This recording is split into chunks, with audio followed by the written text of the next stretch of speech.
అసలు మనం వరలక్ష్మి పూజ ఎందుకు చేసుకుంటాం ఏంటనేది ఈ వీడియోలో చెప్తానండి. పూర్వం కుండిన అనే ఊరిలో చారుమతి అనే మహిళ ఉండేదన్నమాట.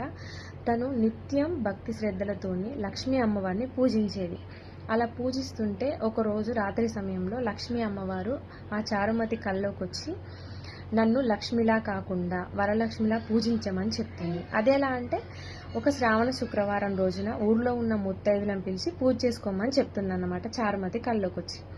సో అదే విషయాన్ని చారుమతి తన ఇంట్లో వాళ్ళకి చెప్పేసి అమ్మవారు ఎలా కల్లోకి వచ్చి చెప్పిందో అలానే ఊర్లో ఉన్న ముత్తైదులను పిలిచి పూజ చేసుకుంటుంది. అలా పూజ చేసుకున్న తర్వాత ప్రతి ఒక్క ముత్తైదువు అష్టైశ్వర్యాలతోని సకల సౌభాగ్యాలతోని ఉంటుందన్నమాట. అందుకే ఆ రోజు నుంచి వెళ్ళి ఈ రోజు వరకు మన అమ్మవారిని పూజించడం అయితే జరుగుతుంది.